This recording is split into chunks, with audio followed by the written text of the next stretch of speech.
What's up, guys? Welcome back to another video on the channel. We are back in good old Pittsburgh. We're no longer in Birmingham, Alabama or Destin, Florida. I drove all the way home in the truck, 720 miles, and the thing is fast. I haven't, however, done any kind of performance times yet, but we're going to do that in today's video. I've noticed a few things about the truck that are pros, mainly pros, but there's one thing that I'm actually pretty freaking disappointed in regards to the Supercharger. We're going to talk about that in today's video, but first we'll talk about the good things. Now, we already mentioned this briefly in the previous video, but if you guys haven't seen that upload, then I'll mention it here again. So we no longer have auto start stop, which is fantastic, and that is all because of the tune. Of course, we don't have the super annoying, dumbest feature ever, the cylinder deactivation system. Now, another thing that I noticed, which was pretty interesting, when I drove the truck down to Birmingham, Alabama to drop it off to have it worked on, I got 13.9 miles per gallon during those 720 miles. And I kid you not, after picking it up, driving all the way back home again, I got 14.7. Now, I should have taken pictures of all that, but you can believe me or not believe me, I wouldn't make that up. It's insane how much better fuel economy I got just driving normally, averaging about 85 miles per hour with the Supercharger on. So that's definitely a plus. I wasn't looking for that. I wasn't even expecting. I wasn't thinking about that, but it happened. So hey, who am I to complain? Now, from what we're going to do today, it's most likely going to decrease severely, and that's okay. And then the last positive thing here that I've noticed so far, and that has to be tune related, or probably intake related maybe as well, I don't know, but the truck is actually slightly louder. It's the same exhaust. Now, it's warm now, but I did a cold start this morning, so check this out.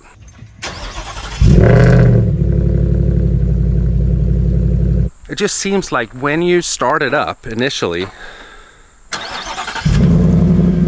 see, that's a warm start, so it just has the nice little rumble. The cold starts have never been as loud as they are now. I mean, it's not significantly loud like it's straight piped or anything, but there is a difference. It's almost like the truck starts and kicks up a higher RPM or something during a cold start. It sounds different, and I don't mind at all. Now, this truck, we already know, it's not built for speed. It's lifted, it's got a 4-inch BDS coilover lift on there, and it has 20 by 12s sitting on 35s. So, you know, with my trucks that I usually have on the channel, I like them to look like, you know, trucks. But when you build a fast truck, you know, technically it should have lighter wheels on, it should be lowered for better aerodynamics and so on. You know, it's just self-explanatory, really. The truck shouldn't be looking like this here, but I like the way that it looks. I didn't build it to be a race truck or anything. I just love having more power and Supercharger wine. So I have a lot more rotational mass than I should have with the power that we now have in the truck. So it'll be interesting to see what kind of time we can get 0 to 60. I definitely want to get it under 5 seconds. That is for sure. If it doesn't do it under 5 seconds, I'll be even more disappointed. But I think it will. Now, a TRX is currently like the king of performance trucks on the market. That's also a very heavy truck. Now, what we're going to try to do here before we do times is take it to a place I know here where you can weigh your truck. A TRX weighs a lot. It doesn't have the aluminum body.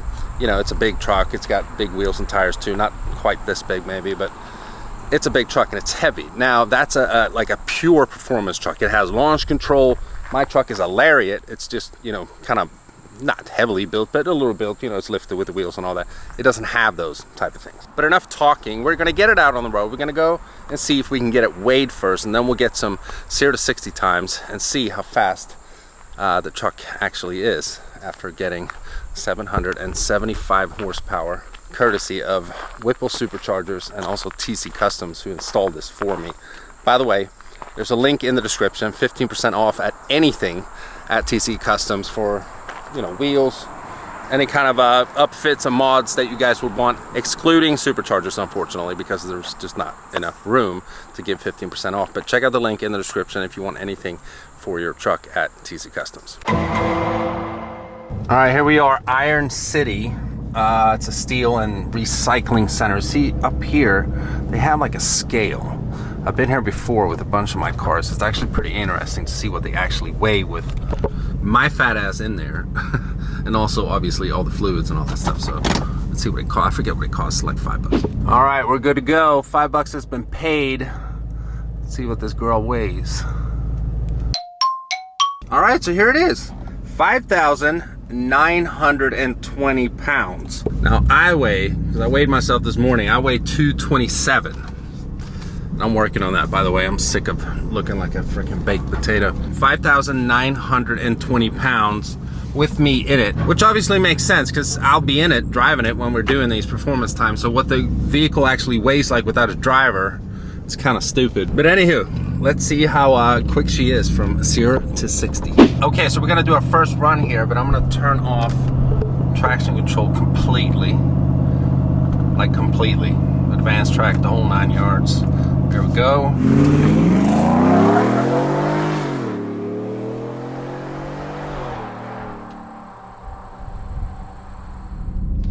All right, so the first run here. Like I said, I don't have any launch control. I'm just gonna brake boost a little bit and we're gonna launch it. 30. 60. She's quick. What do we get here? 4.6 seconds.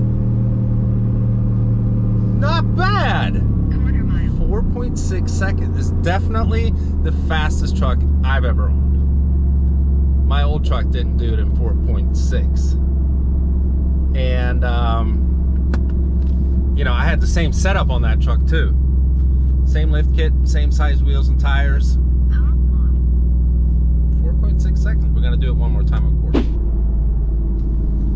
All right, put her back in 4 high. Traction control is off. We got it in sport mode. We're gonna do the exact same thing again. It's the best way to launch this thing. Brake boost a little bit and then just stomp on it. 5,920 pounds. 30. Go, baby, go! 60.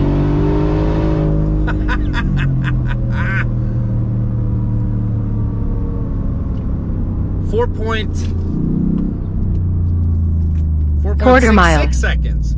That was pretty much exactly the same. She's quick, man. She's quick.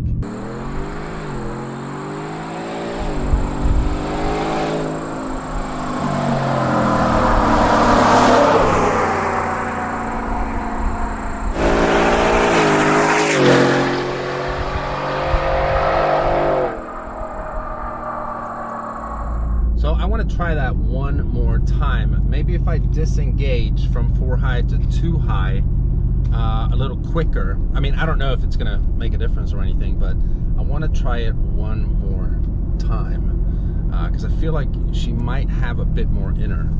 I mean, she's fast. I'm happy. I'm not disappointed about this time. It's pretty much TRX official numbers time, a 10th slower, but yeah, let's give it one more go. All right, so we're gonna do this one more time. We're actually filming this the day after because I did a third run and I thought the GoPro was filming, but it wasn't. So we're gonna redo this and see if we can beat the 4.66 time. And we only got 20 miles till empty here, so maybe that'll help us out. Here we go.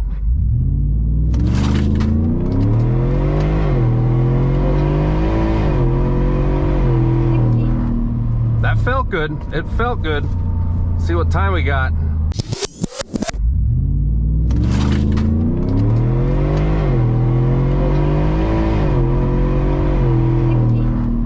That felt good. It felt good. See what time we got. 4.46. I'm happy with that. 4.46. I love it. So there we have it in regards to the performance on the F-150 after the Supercharger, man. And I can't complain. I'm happy with those performance numbers. So 4.46, I think it was, our fastest time, 0 to 60. And keep in mind, this is not a TRX that's purposely built for performance. Now, maybe a TRX is not built for, you know, to be a drag race truck, but still, it's built to be fast. And it has launch control and so on, and all these performance data that you can do on the screen and set the RPMs for launch control, all that good stuff. This truck doesn't have that. This is a Lariat that's been modified. It's lifted, it's got these big old wheels, big tires on there, the 20 by 12s sitting on 35, so it's a lot of rotational mass. And Dodge's official numbers for the TRX 0 to 60 is 4.5 seconds. Now I think they're kind of understating those numbers there, because the truck is faster. I've seen it tested at 4.1, I think, and even 3.7 by Car and Driver, I think it was. That seems very fast for a big heavy truck like that. The TRX doesn't have, you know, the aluminum body either. I think it weighs around 6,500 pounds. This is 5,920 with me in it. So I'm happy, man. 4.4 seconds. Maybe I could squeeze out another tenth here and there, but you know, that's about as good as it's gonna get with me as a driver, at least. And with these big old wheels and tires, you know, it makes you wonder what the truck would be able to do if it was sitting at, let's say, normal ride height with stock wheels. I think we could get close to sub 4 seconds. I really do. With the right launch, as little gas in the gas tank as possible, we could probably get there. So yeah, I can't complain at all in regards to the performance. I'm super happy about that. So we mentioned all the things that you know, I like about the Supercharger. The performance, of course, being number one. And I think you guys have probably guessed what, you know, I'm actually pretty bummed out about, disappointed, and that is the sound. There's hardly any whine from this Supercharger, and it's a Whipple. All the other Whipples that I've ever driven, I reviewed a Shelby F150 a few years back that had a Whipple Supercharger, and that thing, it was awesome.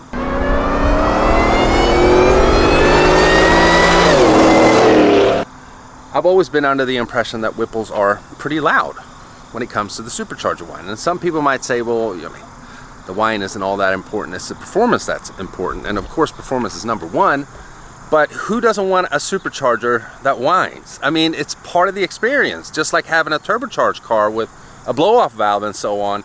You hear the sounds combined with the performance, it's just part of the experience. And for some reason now, for at least my truck, the new Gen F150s, this Whipple doesn't make hardly any noise. The only time you really hear anything is if, you know, the hood's open, you start the truck and you give it a couple revs, you hear it through the intake here.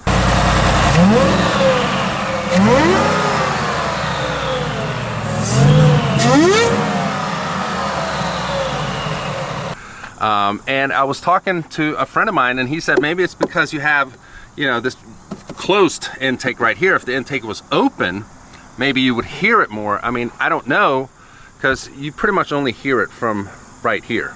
Inside the cabin, you pretty much don't hear anything. And that is I mean, I'm bummed out about that, because I wanted to be able to drive around, and not in like racing mode and being on it and everything all the time, but you know, just drive around and hear the Supercharger whine. You guys know me, I'm all about the audible experience. I love a good sounding exhaust.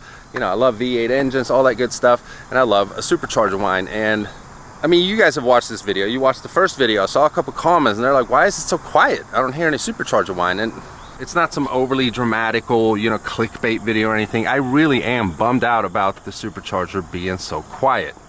You know, it's great performance, all that stuff. We covered that already, but why is it so quiet? I don't get it. And the weird thing is, when you're inside the truck, the only time you can actually hear it a little bit, I'm gonna turn off Meek Mill here, is during low RPMs. And that's very weird, because usually it's as you get higher in the rev range that the Supercharger whines more. I don't know if the camera's picking that up, but you hear a little like spooling sound or whatever with the truck, but as soon as you don't hear anything. And it's not like I have, you know, a Borla Attack exhaust on this truck like I had on my previous one that's, you know, overbearing when it comes to the loudness, and you don't hear the Supercharger. This just has like a very mid-range MagnaFlow exhaust currently on there, and it's not that loud. So yeah, that is the one thing that I'm really disappointed about, in regards to the Supercharger. Everything else is great. Enough talking about this. I'm sure you guys had figured that out already when you saw the title of the video, but I'm not gonna sit and cry and bitch and whine about this for you know, much longer. If you guys have enjoyed it, I'm super impressed with the performance. Pretty much TRX levels. Probably would be if we did not have these big wheels and tires and it was lifted. So we're gonna end the video on that happy note. I hope you guys enjoyed it. If you did, you know what to do. Give it a huge thumbs up. If you're stopping by for the first time and you haven't already and you want to, please subscribe. Maybe the next video or the video after that. It's definitely happened next week. We are announcing the new giveaway vehicle, which is a truck on the channel. You guys are not gonna want to miss this, so definitely stay tuned. I'll see you guys very, very soon. Bye bye.